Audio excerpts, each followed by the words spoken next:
What's up, everyone? I hope you're all doing fantastic. Now, to get us started in today's video, we've got a video shared by Warren Davidson. According to his tweet, he believes that SBF was arrested before the congressional hearings this week because the SEC and other regulators did not want to give Congress an opportunity to ask SBF about their failed oversight. Why else do you think SBF was arrested before the congressional hearings? SBF, had been asked to testify hours before he's arrested. I mean, what gives to the timing of that?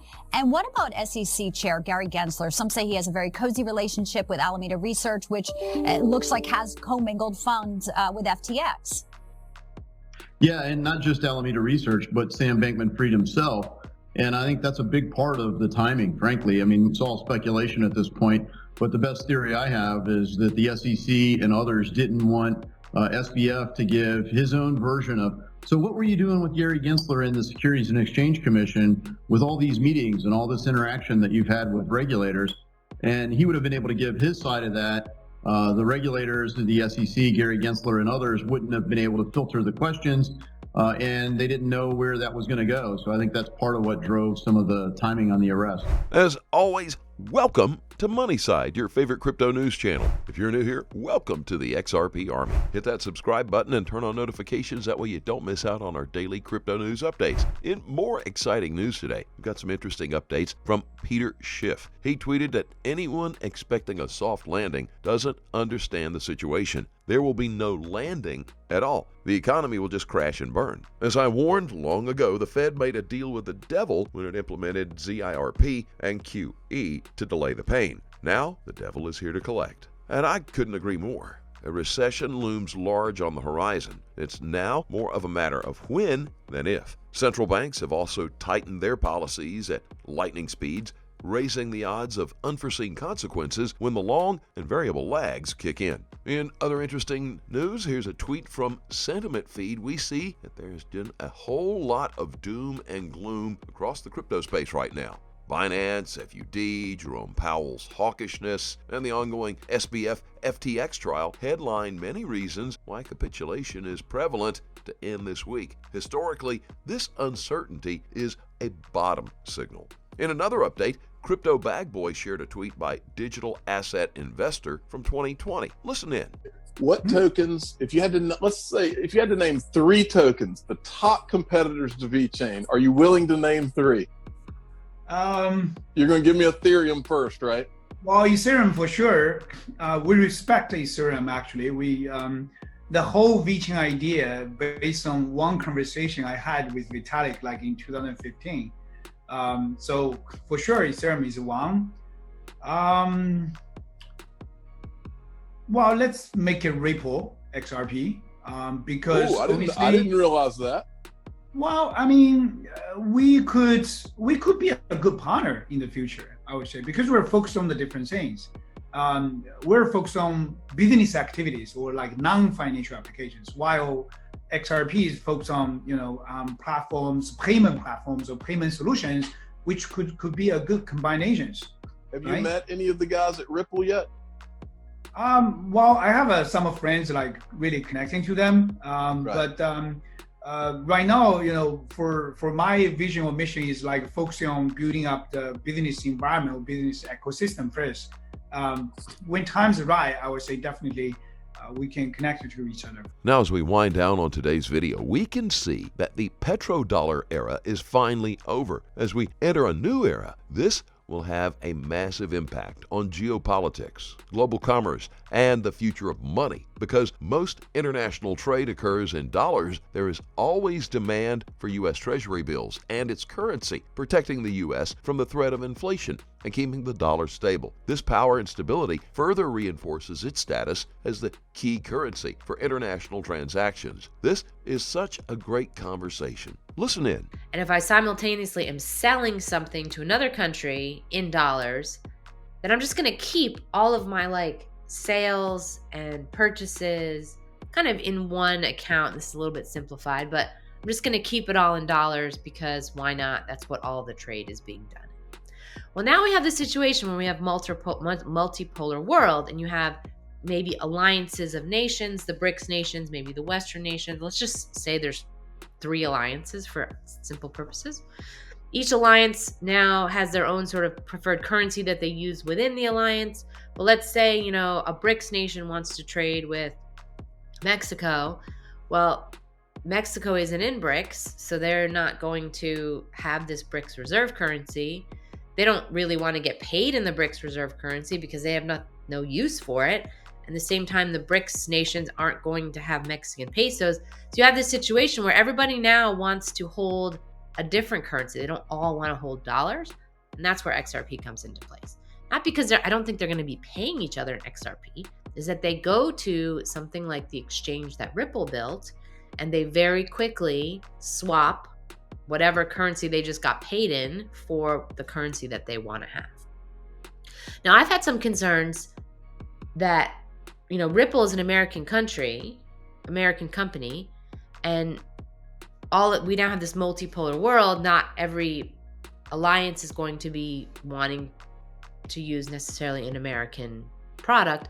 And while XRP is a sort of blockchain that is agnostic to a nation, the Ripple products are actually American, it's an American company. But here's where I am with this, is that you don't really need to hold XRP for very long, like a couple minutes, maybe a couple seconds, as quickly as the transaction goes through. So there isn't really a whole lot of risk if I am Russia and I want to go swap Mexican pesos for Russian rubles using their exchange. I don't have to hold. It's not like holding dollars that can be seized. I am doing a transaction that lasts for a couple of seconds. So I think it's a little bit different than holding dollars as a store of wealth. So I think it really opens up this idea that XRP can actually be used to keep things peaceful in this post-dollar world, where now we have multiple currencies. Not everybody wants to use the same one, which is fine, but we have to have a way to exchange currencies easily and quickly, cost effectively, so that global trade can still continue in a period where we don't just have one country's military in charge of everything. A revolution in digital technology and telecommunications has made an outsized impact on financial services and payments in the last 3 decades. We access our bank accounts from our phones and make instantaneous transfers and buy goods and services online. Within countries, these new ways to access digital financial services have made payment systems very efficient, inexpensive, and more inclusive. Progress on cross-border payments, however, has been much slower. Moving money from one country to another can still be slow, expensive, and inconvenient. That's where XRP comes in. XRP is faster, cheaper, and more energy efficient. Said it many times. Because of its consensus protocol, XRP can process transactions in seconds at a low cost and with minimal energy. This makes it one of the more environmentally friendly cryptocurrencies. We're seeing what has real potential to solve some of these problems and what really should be addressed, regulated, condemned. This is such a fantastic question. You may have to repeat it because 20 thoughts exploded in my head all at once. Let's see if I can give you most or at least some of them. The first thought I have is essentially in 2008, when Satoshi Nakamoto publishes this innocuously titled white paper about a peer-to-peer electronic payment exchange, who could have imagined we would be here today? Setting aside the events of the last week and a half or so, or 2 weeks, what we certainly have seen is, and even ahead of 2008, to be quite honest with you, in the context of the integration of distributed digital ledger technologies and other technologies more broadly, because there are many use cases. We're talking about cryptocurrency or digital assets, but there are many use cases for this technology, right? So one that springs to mind is the development by Safaricom in Kenya of the M-Pesa platform that really began to facilitate electronic transfers by telephone, mobile phone, among thousands, hundreds of thousands, and then ultimately millions of unbanked Kenyans who had very limited access to conventional or traditional financial services, launching a global use case that really spoke broadly. It's not singular in its existence. There are many in many countries across the world that are really worthy of our thoughtfulness. So when we think about sort of the potential that this technology has, there are obvious benefits and there is tremendous possibility. Another great example in the more conventional finance space, high finance, where I've sat as an analyst at Goldman Sachs, and then as a lawyer at JP Morgan, and then as a lawyer for large financial institutions. I'm thoughtful about getting to T0. This is about settlement and clearing of even traditional securities and commodities and derivatives contracts. It's something that the frictions of natural operational infrastructure in centralized finance markets makes very difficult, if not impossible. And so there is tremendous promise on the horizon, I think, and it's worthy of exploring. I also have to say that that leaves us in a place where we have to assess where we are with the technology and where we want to be with the technology. As always, do your own research and always trade safely, guys. Please keep in mind we're not a licensed financial advisor. All videos on this channel are intended for entertainment purposes only. You can let us know always what you think in the comment section below. Let's start a conversation. Thank you so much for watching. Couldn't be here without you. Don't forget to like this video and please click on that subscribe button below. And be sure to turn on notifications. That way you get informed whenever we post our amazing content. Thanks again. We'll see you on the next Money Side.